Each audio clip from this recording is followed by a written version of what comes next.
दुनिया का सबसे बड़ा धार्मिक समागम महाकुंभ प्रयागराज में होने वाला है और हम इस महाकुंभ की कहानी का प्रतीकात्मक अर्थ समझने का कोशिश करेंगे। ये सब शुरू होता है देवता और दानवों के बीच युद्ध के बाद। लेकिन पहले ये समझा दो कि ये जितनी भी धार्मिक क्रियाएं हैं, ये सब हमारे अंदर की बात है, ये बाहर की बातें नहीं है। ये पूरा का पूरा धार्मिक क्रियाएं, ये हमारा अंतर की यात्रा है, हमें अपने अंदर बैठे परमात्मा को जानने का एक जरिया है। अब हम आते हैं महाकुंभ में। महाकुंभ की कहानी कुछ ऐसा है। ये शुरू होता है समुद्र मंथन से। समुद्र मंथन इसलिए होता है क्योंकि देवता और दानव दोनों युद्ध करते हैं और दोनों मिलकर डिसाइड करते हैं कि वो लोग समुद्र मंथन करेंगे।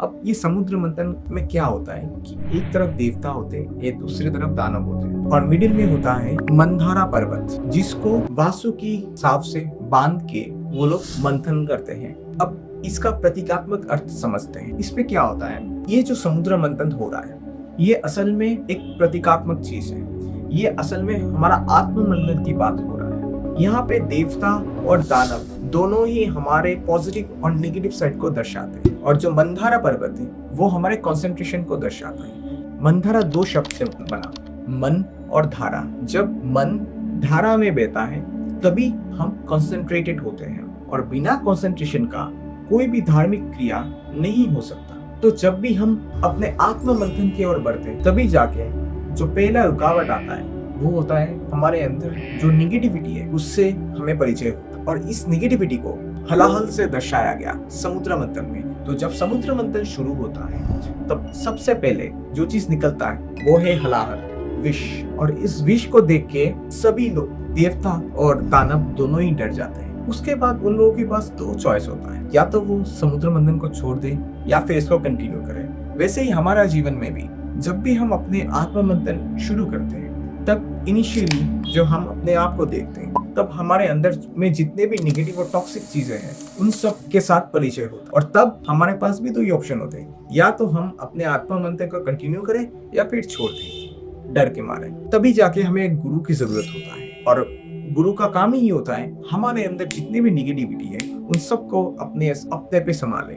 और वही चीज समुद्र मंथन में भी होता है। समुद्र मंथन में जो भी विष निकलता है उस विष को स्वयं महादेव शिव जी वो खुद उस विष को पी लेते हैं और अपने कंठ पे धारण कर लेते हैं। यहाँ पे महादेव गुरु की भूमिका में रहे। और वैसे ही हमारे जीवन में भी जब भी हम आत्म मंथन शुरू करते हैं तब इनिशियल स्टेज में हमारे अंदर जो भी नेगेटिविटी है वो हमारे गुरु ले लेते हैं। उसके बाद ये पूरे समुद्र मंथन की इस प्रोसेस में बहुत कुछ निकलता है। 14 तरीके के रत्न निकलते हैं और जो 14 रत्न निकलते हैं वो क्या क्या है, वो है माँ लक्ष्मी, कामधेनु, अलग अलग अप्सराएं, वरुणी, उच्छाईरावस, कल्प वृक्ष, चंद्रमा, पारिजात, सारंग, ज्येष्ठ, कौस्तभ, धन्वंतरी देवी और अंत में निकलता है अमृत, जिसको पाने के लिए देवता और दानव दोनों ही एक साथ मिलकर समुद्र मंथन कर रहे हैं। अब ये लोग अमृत क्यों पाना चाहते हैं? क्योंकि ये लोग मृत्यु से डरते हैं। और मृत्यु से कौन डरता है? हमारा अहंकार। ये हमारा अहंकार को सत्य नहीं पता। जो सत्य है वो हमारे अहंकार को नहीं पता और जब अहंकार होता है तब सत्य नहीं होता। तो वैसे ही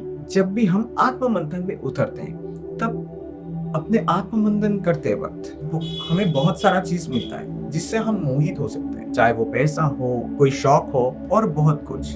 जैसे समुद्र मंथन में बहुत सारे रत्न निकले, वैसे ही जब हम आत्म मंथन करते हैं तब भी हमारे जीवन में बहुत सारे डिस्ट्रैक्शन आते हैं और हमें उन सभी डिस्ट्रैक्शन को पार करके अमृत को पाना है। अमृत मतलब क्या? हमारे अंदर बैठे परमात्मा। जब अंत में हम अमृत को पा लेते हैं तब हम अमरता को प्राप्त हो जाते हैं, क्योंकि हमको तब पता चलता है कि हम में और उस परम चैतन्य में कोई फर्क नहीं है, हम सब एक है। और यही मनुष्य जीवन का उद्देश्य है। आशा करता हूँ आपने समझा इस समुद्र मंथन के प्रोसेस को कि कैसे ये समुद्र मंथन असल में एक आत्म मंथन की प्रोसेस है और यही आत्म मंथन हम सबको करना है। और यही मनुष्य जीवन का उद्देश्य है कि हमें आत्म मंथन करके उस परमात्मा को अनुभव करना है जो हमारे अंदर बैठे हैं अमृत के स्वरूप में। और यही महाकुंभ होता है। अगर आपने मेरा वीडियो को इतना तक देखा तो आशा करता हूँ कि आप भी अपने जीवन में आत्म मंथन करना शुरू कर देंगे और आप भी एक ना एक दिन अमृत को पा लेंगे।